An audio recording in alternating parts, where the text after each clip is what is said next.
Salam, selamat pagi saudara yang terkasih. Kembali berjumpa di pagi ini dalam renungan pagi GKI Palembang. Sebelum kita mendengarkan dan melakukan firman Tuhan pada pagi hari ini, mari kita bersatu di dalam doa. Tuhan, kami bersyukur, berterima kasih untuk pada pagi hari yang saat ini masih kami bisa menikmati keindahan yang Tuhan berikan, juga nafas kehidupan yang masih Engkau berikan kepada kami. Kami bersyukur di tengah kondisi dan keadaan yang seperti saat ini boleh berada, kami boleh tinggal, tetapi kami masih merasakan penyertaan Tuhan, lawatan Tuhan dalam hidup kami. Hal ini terbukti di mana pagi ini Engkau masih memberikan kesempatan kepada kami untuk boleh kembali merenungkan, mendengarkan dan melakukan firman-Mu. Berfirmanlah Tuhan atas kami, setiap kami anak-anak-Mu siap untuk mendengarkannya. Terpujilah Bapa di surga, di dalam Kristus Yesus kami berdoa. Amin. Renungan kita pada pagi hari ini terambil dalam 1 Samuel 15 ayat yang pertama sampai yang ke-35. Tapi saya tidak akan membacakannya bagi Bapak Ibu sekalian karena ayat ini terlalu panjang dan terlalu lama nanti durasi waktu yang diperlukan untuk kita melihat tayangan renungan pagi ini. Nah, di sini saya akan memberikan tema atau judul bagi kita, yaitu taat adalah harga mutlak. Penyakit yang umum di masyarakat dalam kaitannya dengan hukum adalah dalih. Seseorang yang bersalah, walaupun sudah menyatakan bersalah, seringkali berkelit dan berdalih. Bahkan dengan keuangan yang ada, menyewa seorang pengacara untuk memenangkan perkaranya. Hal ini biasanya karena yang bersangkutan mau menjaga harga dirinya. Sehingga tidak heran pada akhirnya hukum muncul terbalik. Yang salah bisa benar, yang benar juga bisa jadi salah. Pernahkah kita melihat, mungkin jika Bapak Ibu Saudara melihat tingkah dari anak-anak yang ada di rumah yang masih kecil, yang memecahkan pot bunga misalnya, teman di sebelahnya mulai menyalahkannya, tetapi ia tidak mau disalahkan. Sebaliknya malah ia menyalahkan teman yang ada di sebelahnya. Hal ini juga terjadi dengan Adam. Ketika makan buah larangan, dia menyalahkan siapa? Hawa. Berikutnya Hawa menyalahkan ular. Inilah sifat dasar manusia, tidak mau mengakui kesalahan. Dalam renungan hari ini diungkapkan, Tuhan meneguhkan Saul dan umat Israel. Ia akan membalas apa yang dilakukan orang Amalek kepada mereka. Tuhan menyuruh bersiap dan berkata di dalam ayat yang kedua dan yang ketiga, "Tumpaslah segala yang ada padanya dan janganlah ada belas kasihan kepadanya. Bunuhlah semuanya, laki-laki maupun perempuan, kanak-kanak maupun anak-anak yang menyusu, lembu maupun domba, unta maupun keledai." Dengan jelas Tuhan berkata, tumpaslah segalanya tanpa sisa. Tetapi Saul menumpas sebagian dan mengambil jarahan. Dan di ayat 21, ketika ditegur Samuel, ia berdalih. Tetapi rakyat mengambil dari jarahan itu pun untuk korban persembahan kepada Tuhan Allahmu di Gilgal. Itu dalih yang dilakukan oleh Saul. Jawabannya cukup diplomatis. Ia menuduh rakyatnya dan mengatakan bahwa apa yang dilakukan rakyatnya itu benar. Sebab jarahan itu akan dipakai untuk korban kepada Tuhan.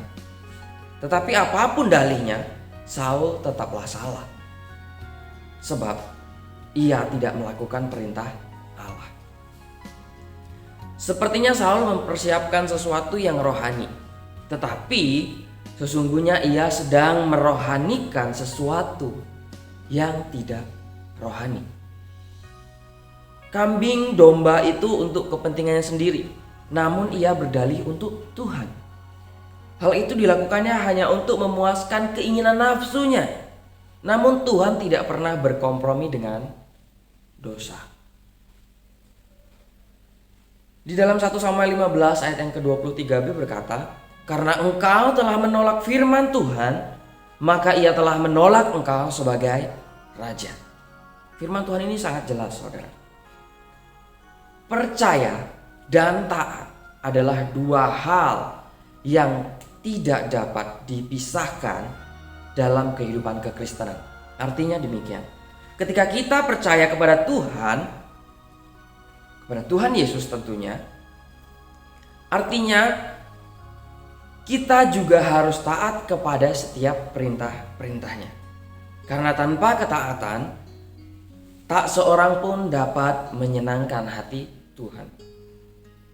Saul adalah salah satu contoh tokoh Alkitab yang harus menuai akibat dari ketidaktaatannya melakukan perintah Tuhan. Kita tahu bahwa Saul bukanlah sembarang orang, melainkan seorang raja atas Israel. Namun pada akhirnya ia mengalami penolakan dari Tuhan. Bahkan Tuhan merasa menyesal telah memilihnya sebagai raja karena ia telah menyepelekan setiap perintah Tuhan. Melalui Nabi Samuel, Tuhan berfirman, "Pergilah sekarang, kalahkanlah orang Amalek, tumpaslah segala yang ada padanya, dan janganlah ada belas kasihan kepadanya. Bunuhlah semuanya, laki-laki maupun perempuan, kanak-kanak maupun anak-anak yang menyusu, lembu maupun domba, unta maupun keledai." Saul itu diperintahkan untuk menumpas semua orang Amalek, bukan terkecuali, termasuk hewan ternak. Namun yang dilakukan Saul dan rakyat itu menyelamatkan Agag dan kambing domba dan lembu-lembu yang terbaik dan tambun, pula anak domba dan segala yang berharga. Tidak mau mereka menumpasnya semua itu. Di dalam ayat yang ke-9a. Itu artinya Saul tidak taat sepenuhnya kepada Tuhan karena menyelamatkan Raja Amalek dan membawa ternak-ternak mereka yang tambun dan segala yang berharga. Di dalam ayat yang ke-13 mengatakan, "Aku telah melaksanakan firman Tuhan." Dia berdalih, saudara. Saul berpikir ternak-ternak tambun tersebut hendak ia persembahkan kepada Tuhan sebagai korban syukur. Karena sudah menjadi tradisi bagi bangsa Israel, setiap kali mereka menang dalam peperangan melawan musuh, mereka mempersembahkan korban syukur kepada Tuhan. Mempersembahkan korban kepada Tuhan memang baik. Tetapi jika itu merupakan upaya untuk menutupi dosa atau pelanggaran, maka akan merupakan kekejian bagi Tuhan. Karena Tuhan tidak bisa disuap atau disogok. Di dalam ayat yang ke-22a, "Sesungguhnya mendengarkan lebih baik daripada korban sembelihan, memperhatikan lebih baik daripada lemak domba-domba jantan." Dalam kisah singkat tentang Saul ini, kita melihat bahwa Saul tidak menaati perintah Allah untuk menumpas bangsa Amalek dan ternak mereka. Salah satu alasan yang diberikan terdengar sangat rohani dalam tanda petik, yaitu untuk mempersembahkan korban kepada Tuhan. Bukankah Tuhan menginginkan korban persembahan dan bakaran? Memang iya, tetapi bukan dengan cara yang demikian. Menutupi dosa yang seolah-olah tidak berdosa. Hal yang kita bisa lihat dari hal ini adalah, saudara, Saul merupakan hal yang lebih penting daripada korban. Ketaatan itu hal utama dalam renungan kita pada pagi hari ini. Ketaatan. Tanpa ketaatan, semua korban itu akan kehilangan maknanya. Persembahan korban justru menjadi bukti ketaatan kita kepada Tuhan. Allah menghendaki ketaatan kita lebih daripada Ia menginginkan persembahan kita. Walaupun kita memberi persembahan yang terbaik, berupa lemak domba jantan. Tetapi itu akan sia-sia kalau kita tidak disertai ketaatan kepada Tuhan. Sudahkah kita memberikan persembahan kepada Tuhan? Dan sudahkah kita membarengi persembahan itu dengan ketaatan? Biarlah kiranya kedua pertanyaan ini boleh menjadi pertanyaan refleksi dalam kehidupan kita untuk menjalani langkah kehidupan kita pada siang hari ini. Dan biarlah kiranya renungan firman Tuhan pada siang hari ini boleh terus mengingatkan kita bahwasannya Tuhan terus ada dalam setiap kehidupan kita. Sehingga kita boleh menyadari bahwa segala sesuatu yang kita lakukan boleh membuktikan ketaatan kita atau bukan kepada Tuhan. Apapun alasannya, setiap ketidaktaatan terhadap firman Tuhan itu adalah dosa. Dan pastinya akan fatal akibatnya. Amin. Kita bersatu di dalam doa.